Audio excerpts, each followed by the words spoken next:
one. I gotta get them all. I gotta get them all in there. Dance machine, right?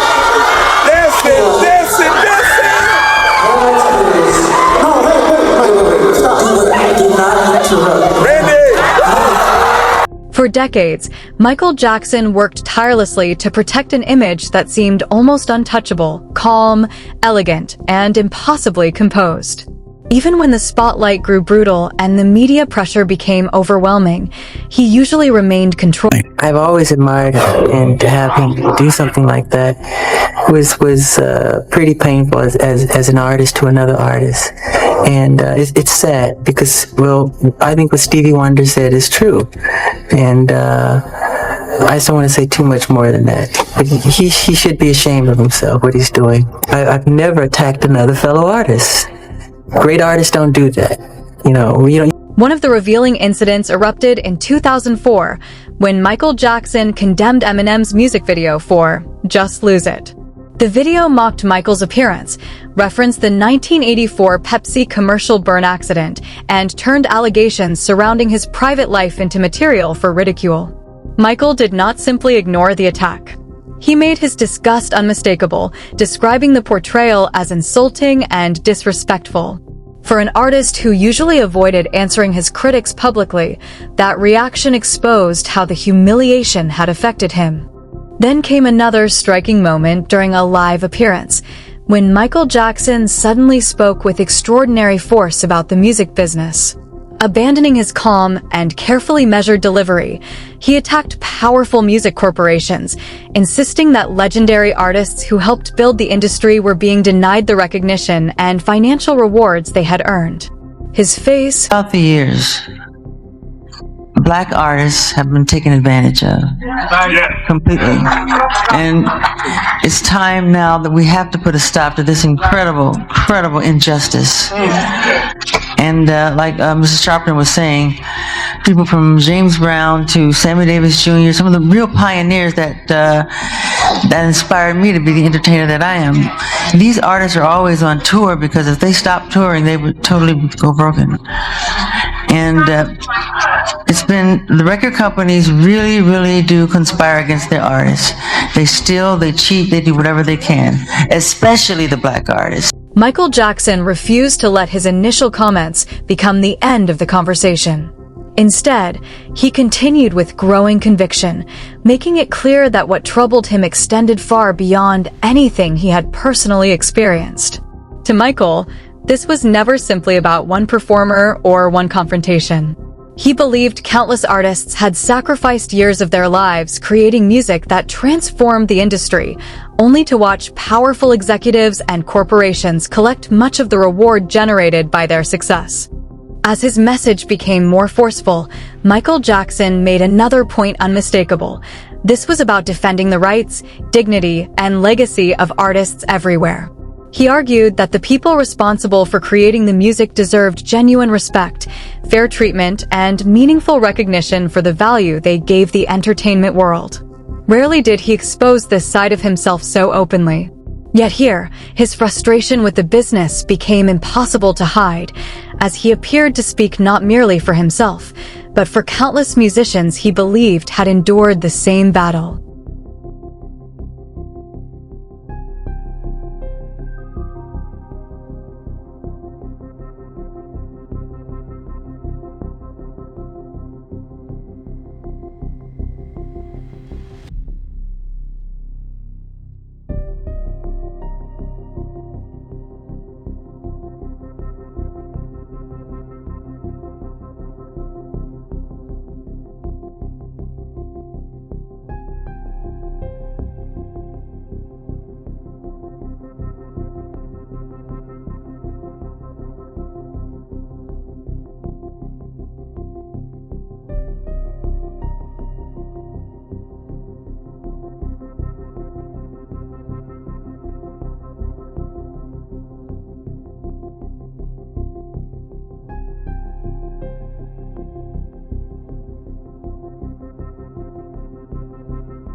Sony, Tommy Mottola. Tommy Mottola is the president of the record division. He is he's a racist, and he's very, very, very. As Michael Jackson continued, he turned toward the enormous commercial success he believed he had helped create for Sony throughout his career. He argued that despite everything those achievements represented, the company had failed to fully recognize his influence and, after he gained greater independence over his business affairs, had not given one of his albums the backing he believed it deserved. To Michael, something had clearly shifted once he was no longer trapped inside the traditional system. Yet what made the moment so striking was how controlled he remained. There was no screaming, no explosive outburst, no emotional spectacle. Instead, Michael calmly laid out why he believed he had been treated unfairly, suggesting that years of extraordinary success had somehow become easier for the company to overlook once he gained greater control over his own career. He believed certain decisions had ultimately worked against him. Whether audiences accepted his version of events or questioned it, the appearance offered an unusually direct glimpse into Michael Jackson's private frustrations, revealing how deeply he felt the music industry's business battles had affected his career and legacy.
Sony, being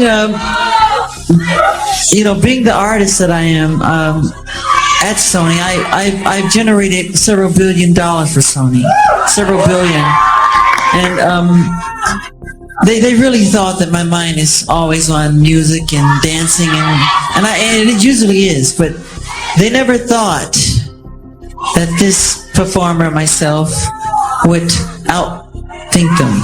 So we can't let them get away with what they're trying to do, because now I'm a free agent. I just owe Sony one more album. It's just a box set, really. It's with 2 new songs, which I've written ages. As Michael Jackson continued speaking, something deeper began emerging from behind the carefully controlled words. This was no longer simply a dispute over business decisions or industry policies. His comments revealed the perspective of an artist who felt his relationship with powerful people had shifted dramatically after he gained independence and greater authority over his own career. In Michael's eyes, the battle was never just about contracts, profits, or album sales. It reached into something far more personal: creative freedom, ownership, and the right to make crucial decisions without someone else pulling the strings. And despite maintaining his calm, measured delivery, the conviction behind Michael Jackson's words became increasingly difficult to overlook. He believed his music had been denied the level of support it deserved once he became harder to control, suggesting that independence itself may have changed how influential figures treated him. Whether people accepted his interpretation or challenged it, the speech exposed a rarely seen side of Michael, revealing his frustration over what he believed came with extraordinary success, artistic control, and the price of becoming independent.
In another revealing moment, Michael Jackson spoke candidly about the emotional toll of constantly hearing false stories and public speculation about his life. He explained that there were times when the frustration became so overwhelming that he would write down exactly what he wanted to say before responding. For him, putting his thoughts on paper was a way to remain clear, composed, and ensure that his side of the story was accurately expressed. This was not a performance or an attempt to entertain an audience. Instead, it was a rare glimpse into how Michael Jackson dealt with years of intense public scrutiny. Rather than reacting impulsively, he described choosing his words carefully in an effort to correct what he believed were misunderstandings and misrepresentations. The moment revealed the emotional weight of living under constant attention and showed a side of Michael Jackson that audiences did not often get to see, someone determined to defend his reputation while remaining thoughtful in how he responded.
That same frustration surfaced again during several interviews when the conversation repeatedly returned to rumors about Michael Jackson's appearance. Instead of focusing on his music, performances, or humanitarian work, interviewers often questioned him about stories involving his face and skin. After years of hearing the same speculation, Michael Jackson appeared visibly tired of having to answer identical questions over and over again. Remaining composed, but noticeably frustrated, Michael Jackson rejected many of the rumors and explained that he believed sensational tabloid stories had distorted public perceptions of him for years. He expressed disappointment that so much attention was placed on speculation rather than facts, making that same frustration surfaced again during several interviews when the conversation repeatedly returned to rumors about Michael Jackson's appearance. Instead of focusing on his music, performances, or humanitarian work, interviewers often questioned him about stories involving his face and skin. After years of hearing the same speculation, Michael Jackson appeared visibly tired of having to answer identical questions over and over again. As the interview continued, Michael Jackson's frustration became even more noticeable. He never lost his composure or lashed out, but his responses grew firmer and more direct. After years of facing the same questions about his appearance, it was clear he had grown weary of repeatedly defending himself against rumors and speculation. When asked about the difficult period of adolescence and the acne he experienced as a teenager, Michael Jackson answered honestly, describing how painfully shy he had been and how deeply those years had affected his confidence. Rather than avoiding the subject, he acknowledged his struggles while explaining the emotional impact they had on him, offering a rare glimpse into the insecurities he had carried long before becoming a global superstar. His frustration was not limited to interviews. There were also moments when it surfaced during appearances with his own family. During one performance alongside his brothers, Michael Jackson attempted to address the audience, but repeated interruptions prevented him from finishing what he wanted to say. What began as a lighthearted concert moment gradually became more uncomfortable as his patience was tested in front of thousands of fans. Although he continued to control his emotions, not every moment of Michael Jackson's frustration was dramatic or outspoken. More often, it appeared in subtle ways, through brief replies, long pauses, and the expressions on his face when difficult questions were repeated. Rather than raising his voice, he often chose silence or carefully measured words, revealing a man who seemed exhausted by constantly having to explain himself under intense public scrutiny. In this particular interview, the conversation turned to questions about medication and legal matters. As the discussion continued, Michael Jackson appeared increasingly uncomfortable and defensive, responding with restraint while the pressure in the room became more noticeable. He never erupted in anger, but his body language, tone, and shorter answers suggested he was growing tired of addressing deeply personal issues in a public setting. It was another example of how his frustration often revealed itself not through confrontation, but through the quiet strain of repeatedly facing the same difficult questions.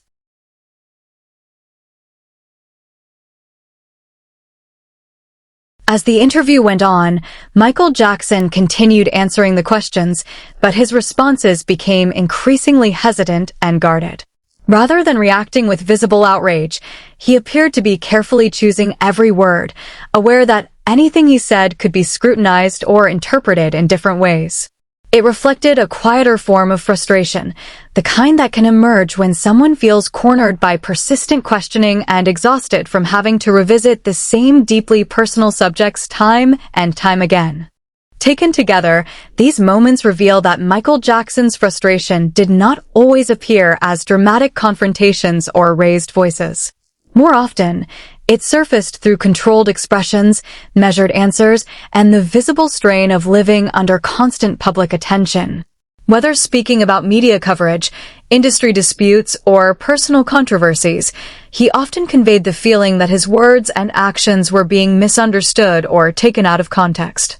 These rare glimpses behind his carefully maintained public image offered audiences a more human perspective on the pressures he faced throughout his career. If you enjoyed this look at some of Michael Jackson's rarest and most emotional public moments, don't forget to hit the like button, subscribe to the channel, and turn